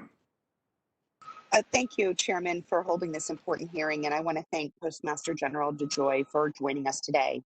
The U.S. Postal Service has always been a critical lifeline for communities across Arizona and the entire nation. And during this pandemic, it's even more true. Over the past week, my office has heard from over 18,000 Arizonans about the importance of the Postal Service. Arizonans want to ensure the Postal Service will continue to deliver prescription drugs, assist small businesses, and support their right to vote. Arizona has led the way on safe and secure mail-in voting for years. The Postal Service must act to support our upcoming election, especially since we will see increases in vote by mail due to the pandemic. But our hearing today shouldn't just be about election mail. My constituents have also shared stories about prescriptions that took so long to arrive, they worry whether the medication is spoiled. Others are concerned their small business will go under without reliable postal service, or that rent checks and bill payments now take a week longer to reach their destination than just a few months ago. So, Mr. DeJoy, I'm pleased that you heeded requests from me and my colleagues to answer questions about the operational services the Postal Service is making. It's critical that you and your team demonstrate a commitment to protecting the ability of customers to get the service they rely on every day. And successfully communicating with Congress, stakeholders, and election officials is a big part of that effort. So for my first question, in Arizona, we